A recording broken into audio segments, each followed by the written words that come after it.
From the get-go, what makes Avalanche very interesting is that it has three blockchains as part of its ecosystem. One is the X chain, the C chain, and the P chain, which I'll discuss more later in this video. But just to give you a backdrop, the X chain is basically for managing assets, meaning it's where you get to swap tokens and coins with, and it's using Avalanche consensus protocol.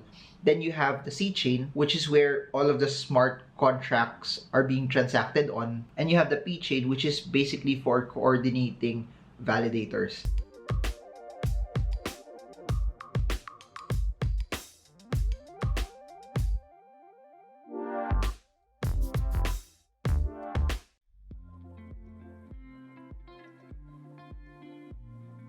Hey guys, so in this video, I want to talk about Avalanche slash AVAX. This is a blockchain that is so interesting because as I started deep dives on the cryptocurrency market, my primary focus towards smart contract blockchains were Ethereum, then the Binance Smart Chain, then later on Polkadot and Solana. And through the course of time, it somehow slipped and I wasn't really able to track it. There were a couple of things that happened over the past few months that caused me to regret my decision on not double downing on this. First was its price appreciation, which was around just $2 to $3 at this time in 2020, to see it go up to around $134 to where it is right now at around $70+ per AVAX coin.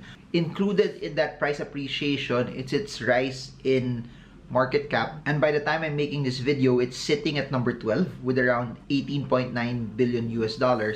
So its prominence in price movement, its rise in market cap, and over the past few weeks, I had a chance to meet a lot of people who have been building in this space and how bullish they are on how Avalanche is and how interesting the development in this entire ecosystem is. The entire context on Avalanche is they're trying to build smart contract-based blockchains that will try to address a lot of the scalability issues that Ethereum has. Every time you try to treat scalability, the biggest trade-off is decentralization. The main hook for cryptocurrencies is decentralization. So what Avalanche is trying to do is trying to create a balance of both, that it can give you scalability, it can also give you fast speeds, but in the same time, it won't sacrifice decentralization. From the get-go, what makes Avalanche very interesting is that it has three blockchains as part of its ecosystem. One is the X chain, the C chain, and the P chain, which I'll discuss more later in this video. But just to give you a backdrop, the X chain is basically for managing assets, meaning it's where you get to swap tokens and coins with, and it's using Avalanche consensus protocol.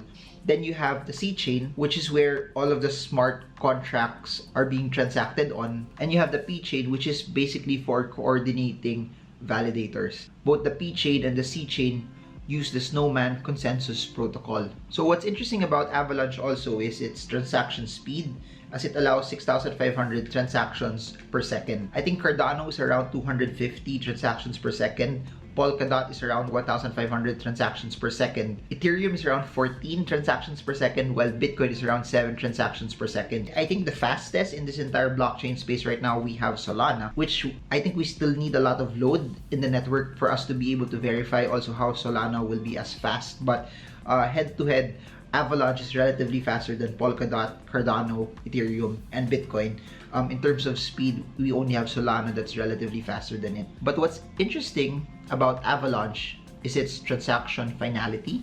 And just to give you a sense on what transaction finality is, it's the ability for that transaction to be confirmed. And it's very, very fast. So for Avalanche, it's only 2 seconds. For Polkadot, it's 60 seconds. For Ethereum, it's 6 minutes. And for Bitcoin, it's 60 minutes or an hour for the transaction to be made final. So just to compare things side by side, and I think this is what makes it interesting, because there's a lot of talk about cryptocurrencies not being energy efficient. Of course, Bitcoin, you need a lot of ASICs computers. For Ethereum, you need GPUs to be able to transact. However, what makes Avalanche interesting is that you can use your own CPU to be able to validate. So that means it's not as energy intensive, and it's not as expensive. What makes Avalanche also very decentralized is that the entry level for you to be able to validate is not as high. I think it's just around 5,000 AVAX coins for you to be able to do it. You don't need a very high-end GPU. You can use a CPU and you can do it at home, and that's why there's thousands of nodes in the system. For Polkadot, it's relatively limited based on the node relay chains that they have as well. Unlike for Avalanche, it's very decentralized, and that you could build thousands of nodes in the system. So basically, for Avalanche, you have 3 separate blockchains, is what I've mentioned earlier. The X chain, the C chain, and the P chain. But the native token for the entire blockchain is AVAX. Everything that will go on inside the Avalanche network gets paid in AVAX. So for those who are following me and watching the Ethereum videos, for Ethereum, every time you transact, you pay ETH in gas fees.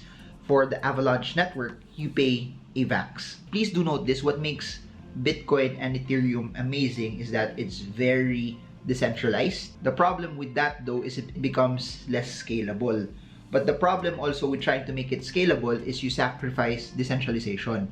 And that's what Avalanche is trying to solve. What makes Avalanche also very interesting is that its interoperability with other cryptocurrencies, with other blockchains. It's EVM compliant, and that's why it becomes relatively easy for other people who have dApps in Ethereum to be able to connect it to Avalanche. And an easy way for everyone to picture this is that when you have a MetaMask wallet, which you are using it with Ethereum, it's easy for you to be able to use that with the BSC or the Binance Smart Chain. And in the same way, it's easy for you also to configure that into the Avalanche network. How does Avalanche try to solve all of those problems in terms of scalability, in terms of high cost / gas fees that Ethereum is actually having? One of the ways for them to be able to treat that and to solve that is basically making 3 separate blockchains in the entire Avalanche ecosystem. So let's go through them one by one. One is the X chain. It's short for exchange chain. So what's interesting about this chain is it's used for creating and exchanging AVAX tokens and other digital assets. These assets have modifiable rules that govern their behavior, just like Ethereum. And as what I've mentioned earlier, transaction fees are paid in AVAX token, and the blockchain uses the Avalanche Consensus Protocol. Now you have the C chain, which developers create smart contracts for dApps. And as what I've mentioned, it's using its EVM compliant or the Ethereum virtual machine, which allows dApps in Ethereum to be able to be used also. So its consensus mechanism is Snowman, which is also the consensus mechanism for the 3rd blockchain inside the Avalanche network, which is the P chain or the platform chain. So basically, the P chain coordinates network validators, tracks active subnets, and allows the creation of new subnets as well. So what makes Avalanche interesting is that each of these blockchains takes on different roles. It protects the network from being congested because there's a specific task for each of these blockchains. By this alone, it already improves speed and scalability as compared to clogging everything into one blockchain. So what makes Avalanche different from proof of work / Bitcoin Ethereum or proof of stake, which is employed by Cardano, is that for those types of consensus mechanisms, you have one node trying to process and all of the other nodes trying to validate the transaction. The difference between Avalanche versus those other blockchains is that all of the nodes would process everything, and they have a way to validate the transactions using DAG or a directed acyclic graph in order for the transactions to be validated. What DAG does, it allows all transactions to be processed in parallel as compared to the other blockchains where they're processed in one chain and validated, which kind of slows down the transactions. So think about Avalanche as a blockchain that is scalable and faster because you don't have to put all the load into one node and the others are just waiting to be able to validate all of those transactions that's happening there. Now let's look at the token, the native token of the Avalanche network, which is AVAX. What's nice and interesting about AVAX is that it only has a cap supply of 720 million AVAX tokens ever. And what's interesting about that is there's scarcity, and please do remember that every time you have something that's scarce over a period of time, it becomes more valuable versus certain tokens or coins that there's unlimited ways for it to be produced making it inflationary in nature, and all of the fees in the network are burned so that the entire token system is deflationary in nature. Now, similar to Cardano, which uses a proof of stake mechanism, you as an end user, an investor, can stake your AVAX and become a validator or delegate your AVAX behind a validator. So validators get around 11% APY, and those who want to delegate to those validators, you can get a reward, a fraction of the 11% that the validator is actually getting. I've been saying this over and over that the proof also for any blockchain or any smart contract blockchain will be in its network effects and the number of programs, programmers, apps that are being built in the system. But above and beyond that, the number also of users that are also in the system. Because at the end of the day, you could have the best blockchain, you could have the fastest blockchain. If there's not much users in the system, not a lot of people building programs on top of it, and it's not interoperable, it will just look like a highway that gets built with so many lanes where you could travel at a very, very fast speed, but no one's using it.